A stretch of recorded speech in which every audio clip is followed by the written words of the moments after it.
네, 오늘 말씀의 제목은 이생망입니다. 이생망이라는 단어의 뜻을 아시나요? 이번 생은 망했어 라는 뜻입니다.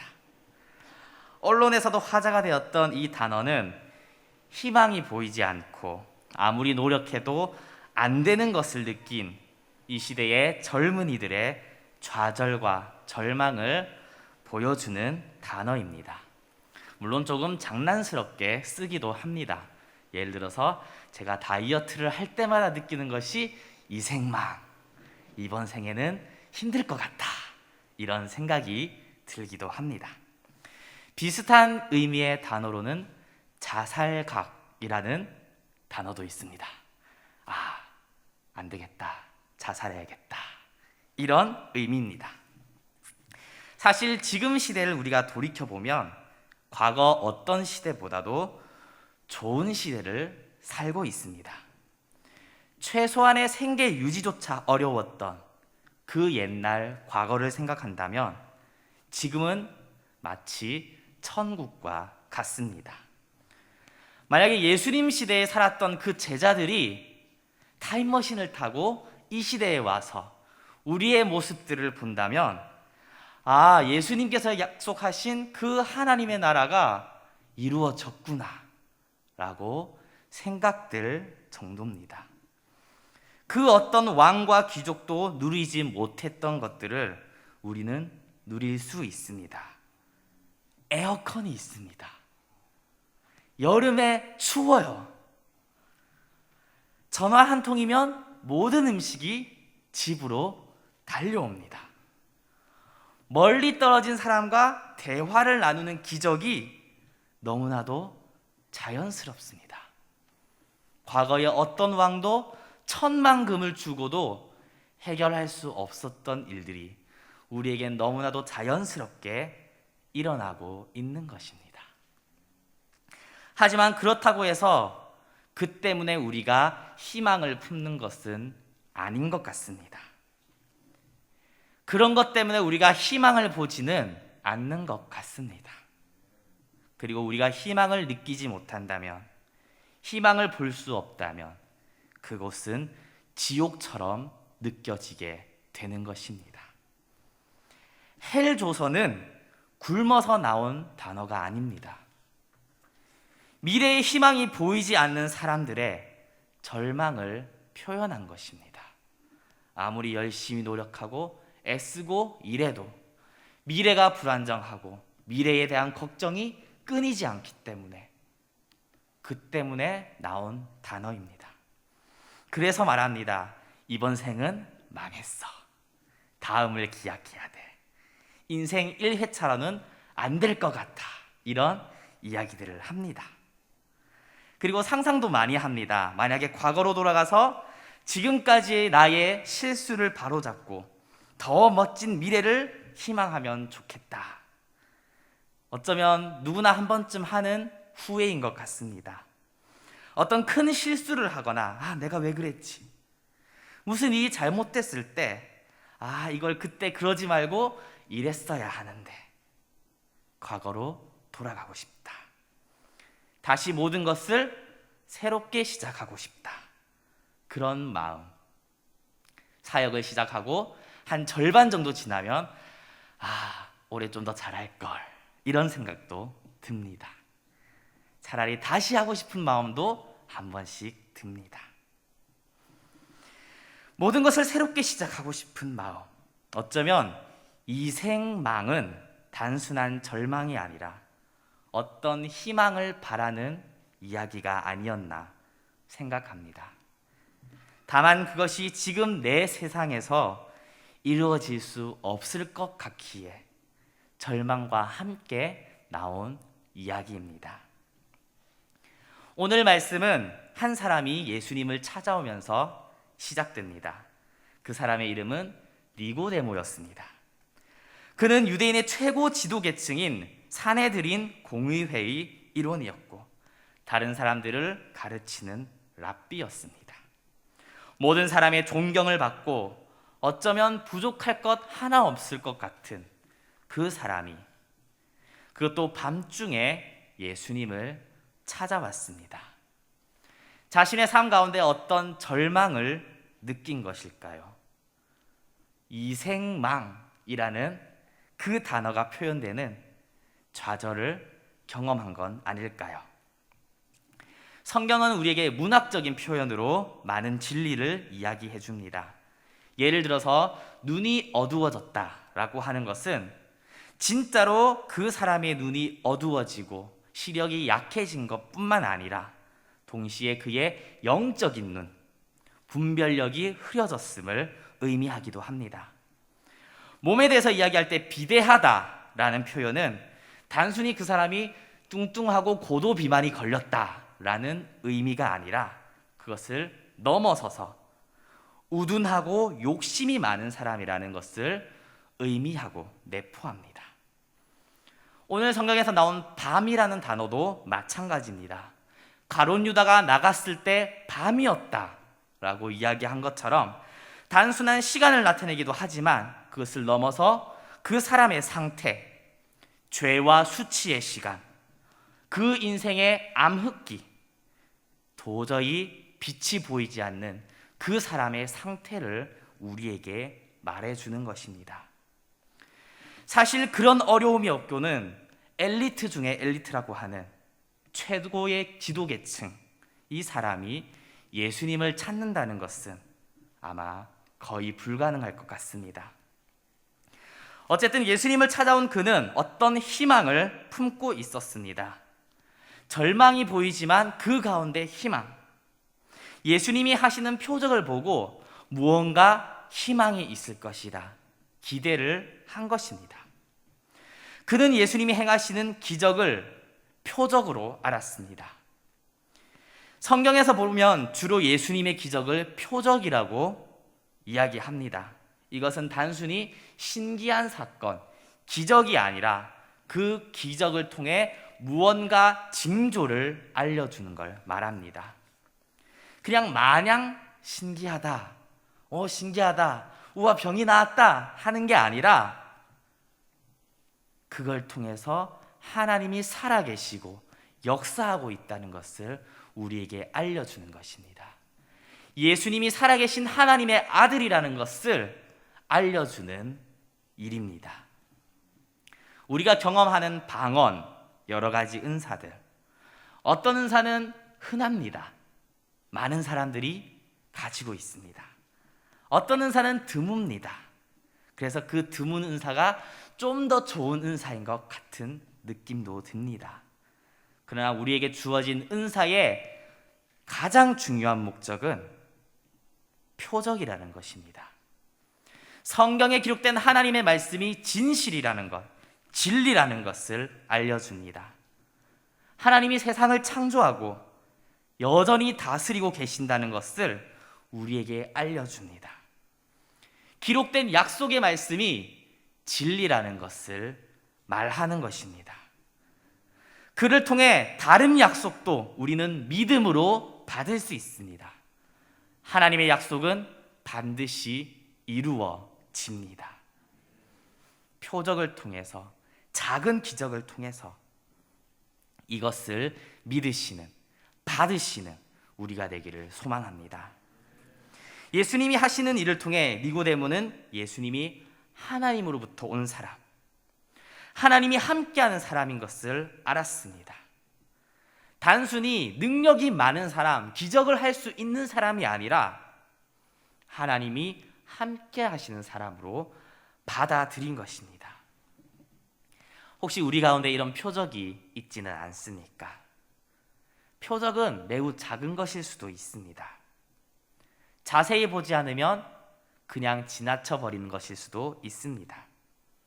그러나 우리는 그것을 통해서 하나님이 여전히 살아계시고 우리와 함께 하시고 우리를 인도해 감을 알 수 있습니다. 아프리카를 탐험했던 사람 중에 뭉고 파크라는 분이 있습니다. 그분은 아프리카에서 길을 잃은 적이 있다고 합니다. 조난을 당한 것이죠. 그런데 그는 거기서 작은 이끼 조각을 발견하고 그 아름다움을 보게 되었습니다. 그리고 감탄하면서 여기도 역사하는 하나님이 계시구나 말했습니다.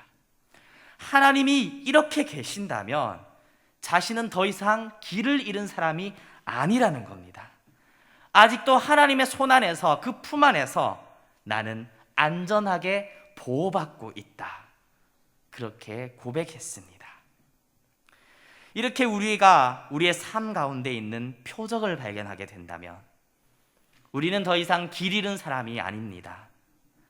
우리를 향한 모든 위협으로부터 안전하다는 것을 우리는 깨닫게 될 것입니다. 그 위협이 무엇이 되었든 간에, 어떤 권력이 되었든 간에, 사람들이 되었든 간에, 물질이 되었든 간에 우리는 주님의 품 안에서 여전히 안전합니다. 모든 위협으로부터 보호하시는 하나님을 신뢰하길 소망합니다. 그런데 우리가 이런 평안을 누리기 위해 필요한 것이 있습니다. 그것은 거듭나는 것입니다. 쉽게 말하면 다시 태어나는 것입니다. 이번 생은 망했어 라고 이야기하며 다시 시작하고 싶어하는 우리의 마음은 어떤 부분에 있어서는 맞는 말이기도 한 것 같습니다. 우리가 새롭게 태어나지 않으면, 다시 살아나지 않으면 하나님의 나라를 볼 수 없기 때문입니다. 다시 태어난다는 것은 사람이 조금 바뀌는 것을 말하지 않습니다. 완전히 다른 사람이 되는 것을 이야기합니다. 예전에 있었던 내 안의 그놈이라는 영화를 혹시 아십니까? 거기 보면 건달과 왕따 고등학생이 영혼이 바뀌는 것을 볼 수 있습니다. 왕따 당하던 고등학생이 영혼만 바뀌었는데 완전히 다른 사람이 되었습니다. 그 학생을 괴롭히던 불량 학생들도 여전히 그 학교에 있고, 학교의 상황은 전혀 바뀐 것이 없지만, 주변의 시선도 그대로지만 왕따였던 학생의 위치는 완전히 달라지게 되었습니다. 반대로 건달이었던 사람은 완전히 겁쟁이가 되었습니다. 진짜 새로운 사람이 된 것입니다. 거듭난다는 것은 우리가 가지고 있는 단점 몇 가지를 고치는 걸 말하지 않습니다. 이전까지 살았던 내가 완전히 죽고 새롭게 태어나는 것을 의미합니다. 육으로 난 것은 육일 뿐입니다. 아무리 고치고 뜯고 아무리 열심히 애쓰고 노력해도 육은 육일 뿐입니다. 하나님의 나라를 얻지 못합니다. 하나님의 말씀을 듣고 그대로 살아보려고 노력해본 사람들, 자신의 죄를 깨닫고 그로부터 멀어지려고 애써본 사람들은 알 것입니다. 아, 안 되는구나. 제가 가장 많은 절망, 좌절을 느꼈던 것이 이런 겁니다. 우리 담임 목사님께서 정직을 강조하시잖아요. 저는 그 부분에서 가장 많은 절망을 경험합니다. 정직하지가 않아요. 정직하려고 정말 애쓰고 노력하는데 정직하지가 않습니다. 위기의 상황만 오면 나도 모르게 너무나도 쉽게 나오는 거짓말들. 제가 안 했는데요. 이런 이야기가 그냥 별거 아닙니다. 감당할 수 있는 겁니다. 그런데도 나도 모르게 먼저 나오는 그런 습성들. 제가 안 했어요. 저는 모르는 일이에요. 어떻게든 자기 합리화를 시키고 어떻게든 모면하려고 눈 가리고 아웅을 그런 모습들을 보면서 절망을 느끼고 비참함을 느끼고 참 비겁한 사람이구나, 이런 것을 많이 느낍니다. 죄라는 것을 깨달았지만 그것이 주는 즐거움 혹은 나의 습성 때문에 죄가 나를 멸망으로 이끌어가는 것을 보면서도 놓지 못하는 어리석음도 보입니다. 말씀대로 살아가기 위해 애쓰다가 넘어지는 것을 계속해서 경험합니다. 장난으로라도 거짓말을 안 하고 한 2년 있으면 주변 사람들이 제가 무슨 말을 하든지 다 믿습니다. 근데 그러다가도 넘어집니다.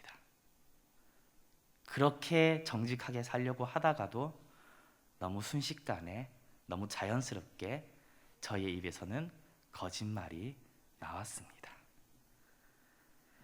말씀대로 살아가기 위해 애쓰고 그러다 또 넘어지는 것을 계속 경험합니다. 우리의 노력이 하루아침에 물거품이 되는 것도 볼 수 있습니다.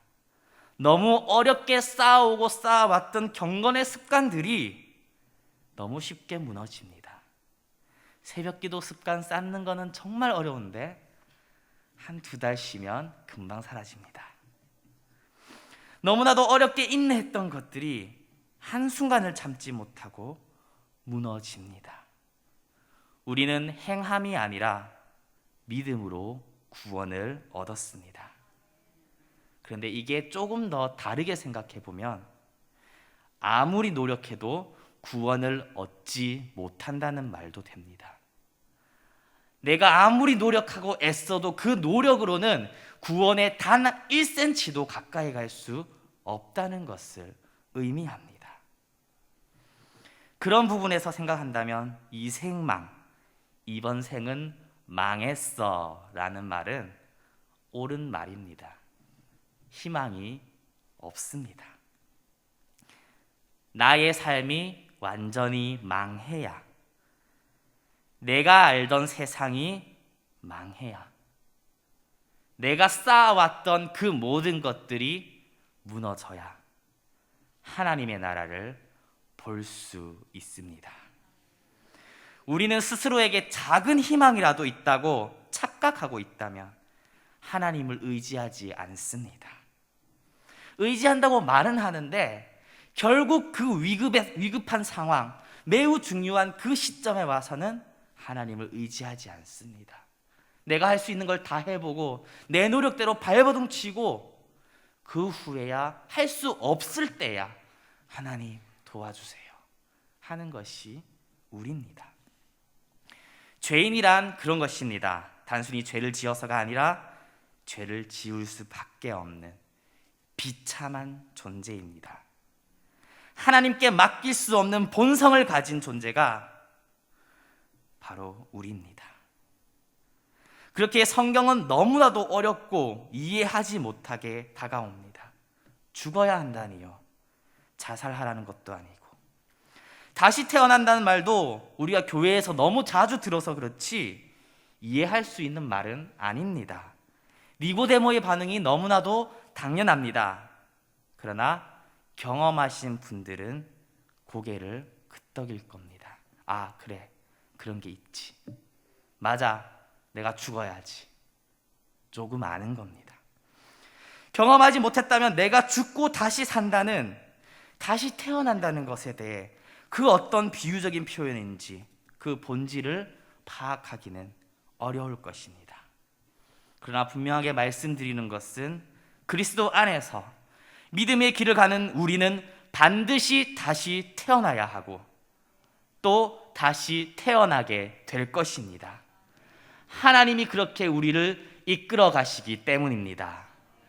어떻게 이런 일이 있을 수 있습니까? 이해하지 못할 이야기들이 계속해서 반복됩니다. 어떻게 다시 태어날 수 있습니까? 어떻게 죽을 수 있습니까? 자살각입니까? 저도 그 원리에 대해서는 알지 못합니다. 이것은 원리로 설명할 수 있는 이야기가 아닙니다. 성령께서 하시는 일입니다. 그렇기 때문에 다시 태어나는 것에 대한 그 어떤 논리를 가져다 놓는 것은 너무나도 어려운 일입니다. 다만 성령이 우리를 새롭게 태어나게 만들어 주십니다. 육으로 난 것은 육인 것처럼 성령으로 다시 태어난 사람은 이제 성령의 사람입니다. 바람이 부는 소리는 들어도 그게 어디서 왔고 어디로 가는지 우리가 모르는 것처럼 우리는 경험하고 깨달아 알고 하나님이 보여주신 것을 경험적으로 알지만 우리가 그 원리를 파악해서 다른 사람을 다시 태어나게 할 수는 없는 것입니다. 성령은 자유로운 분입니다. 우리가 강제할 수 없습니다. 다만 그분이 하시길 기도할 수밖에 없습니다. 성령은 자유롭습니다. 하나님은 자유로운 분입니다. 그분은 인격이십니다. 법칙이 아닙니다.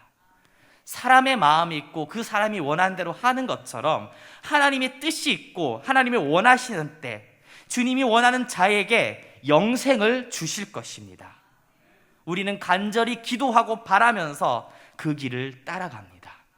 그리고 성경에 약속된 그 말씀이 이루어질 것이기 때문에 하나님은 반드시 우리에게 성령을 주실 것입니다. 우리를 다시 태어나게 할 것입니다. 영원한 하나님의 나라를 보게 될 것입니다. 그때가 언제인지, 언제 하나님의 나라를 볼 수 있을지 때와 기간은 우리가 알 수 없습니다. 다만 가장 좋은 시간에 가장 알맞은 방법으로 하나님은 반드시 우리에게 역사해 주실 것입니다. 약속하셨기 때문입니다. 하나님은 약속을 단 한 번도 어긴 적이 없으신 분입니다. 제가 좋아하는 말 중에 이런 말이 있습니다. 아인슈타인이 한 이야기는 아닌데 아인슈타인이 이런 이야기를 했습니다. 신은 주사위 노예를 하지 않는다. 이 말에 물리학자 닐슨 보어가 대답한 말입니다.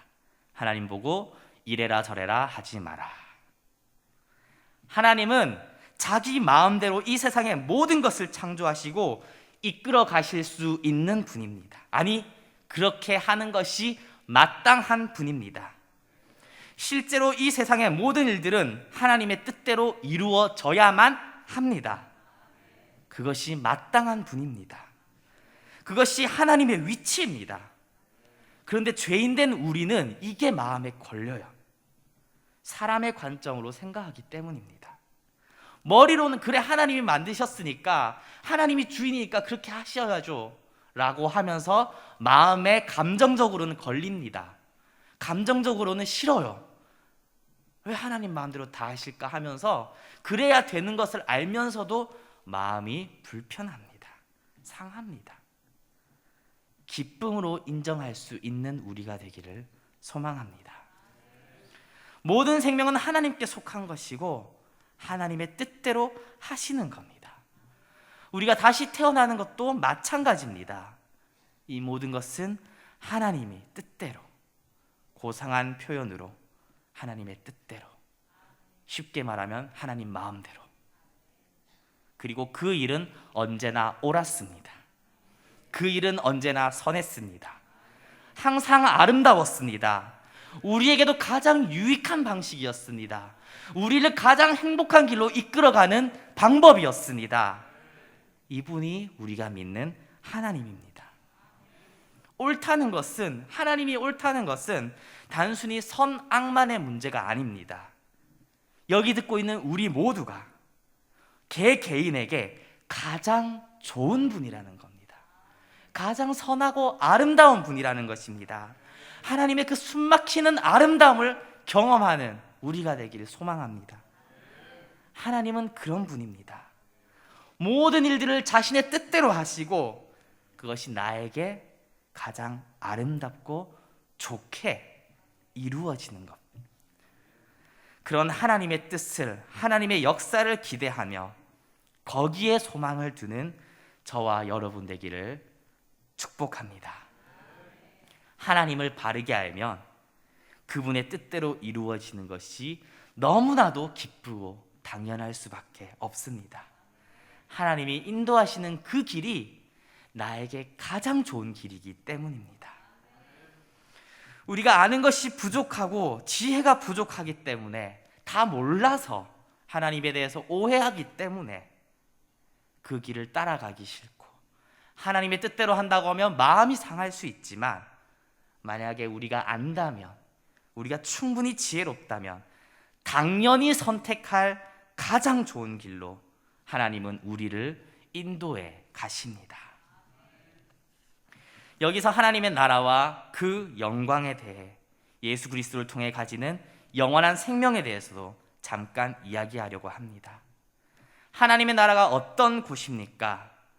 영생이란 어떤 것이라 생각하십니까? 우리가 죽어서 천국 가고 마지막 날에 주님과 영원히 사는 것만 생각하신다면 오해하고 있는 것입니다. 무조건 틀렸단 말은 아닙니다. 그러나 그 크기와 깊이와 넓이가 우리가 상상하는 것을 초월한다고는 말씀드릴 수 있습니다. 우리는 거듭나지 않으면 하나님의 나라를 볼 수 없습니다.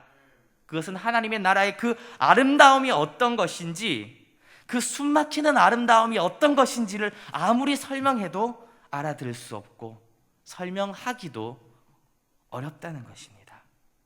니고데모도 이해할 수 없었습니다. 영원한 생명도 마찬가지입니다. 우리는 영생을 한 번도 소유한 적이 없기 때문에 단순히 죽음을 피하는 것 정도로만 생각하고 죽은 후에 영원히 천국 가거나 마지막 날에 하나님의 나라에 들어가는 정도만 생각하고 있습니다. 그러나 예수님께서는 말씀하셨습니다. 하나님의 나라가 우리 가운데 임하였다고. 이미 임하였지만 완성되지 않았다고 흔히들 이야기합니다. 그리고 마지막 날에 완성될 그 하나님의 나라를 우리는 보게 될 것입니다. 그런데 이미 임한 하나님의 나라가 우리 머릿속에 상상하고 있는 그 마지막의 나라보다 훨씬 크고 아름답습니다. 우리의 상상력이 빈약하기 때문입니다. 우리가 상상하는 그 마지막의 영광이 이미 이루어진 하나님의 나라가 그 상상력보다 훨씬 더 크고 풍성합니다. 영생은 단순히 죽음을 피하는 정도가 아닙니다. 그 영원한 생명력이 우리의 삶을 움직인다면, 우리의 삶 가운데 들어온다면 인생이 완전히 달라집니다. 그 능력은 말로 다 할 수 없습니다. 어떤 어려움이 오더라도 넉넉히 이길 것입니다.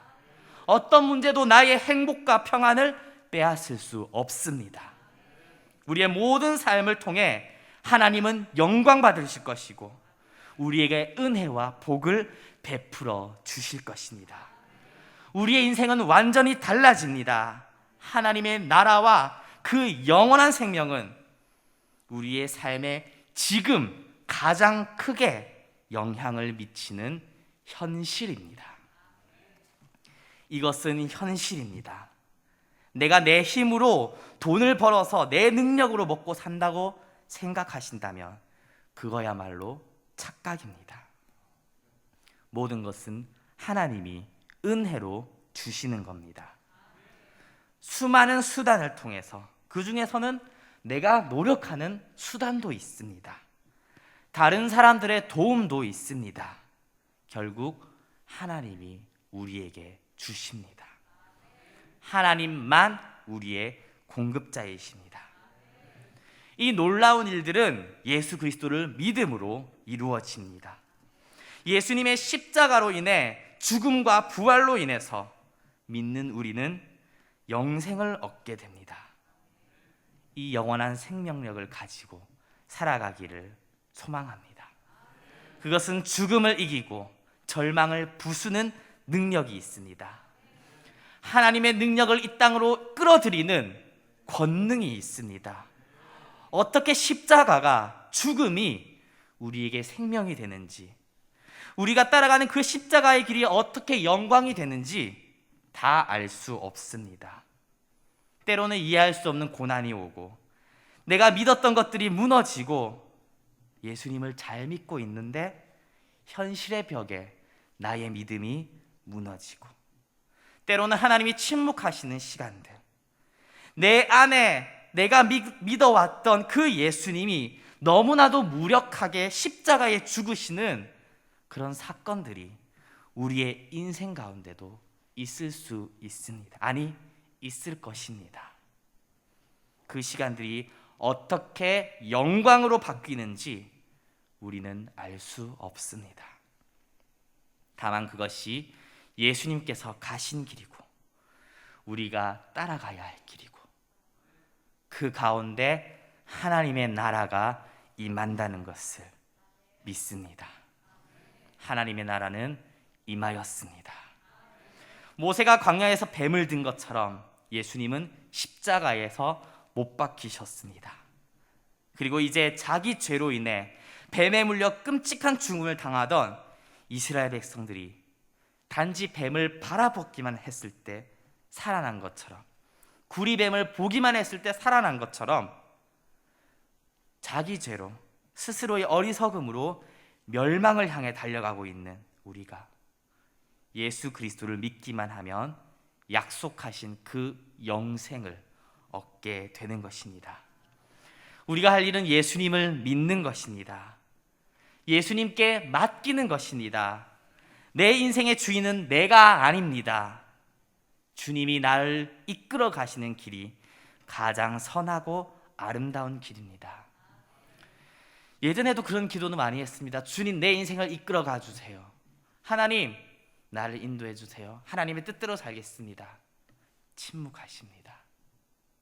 왜냐하면 내가 기쁨으로 따르길 원하셨기 때문입니다. 나의 감정까지도 나의 전심으로 주님께 돌아오기를 주님은 원하셨기 때문입니다. 주님이 나를 이끌어가는 그 길이 가장 선하고 아름답습니다. 이것을 인정하는 저와 여러분 되기를 소망합니다. 때로는 침묵과 기다림이 있습니다. 하나님의 때에 하나님의 약속대로 우리에게 영생을 주실 것입니다. 하나님의 나라를 소유하게 되고 이 세상을 넉넉히 이길 생명을 가지게 될 것입니다. 우리가 복음을 전하는 것은 바로 노뱀을 드는 것과 같습니다. 뱀을 들 때, 노뱀을 들 때 해야 할 일은 어떻게 뱀에게 물린 이 죽음의 독이 치료되는지 연구하고 그 사람들을 설득하는 게 아니라 사람들이 잘 볼 수 있도록 높이 드는 것입니다. 예수님을 보도록 가는 것이 우리의 일입니다. 복음은 증인들의 증언으로 전파되었습니다. 경험했던 사람들이 자신의 본 것을, 아는 것을 증언합니다. 경험했던 분들은 자신의 그 경험을 진짜라고 이야기만 하면 되는 겁니다.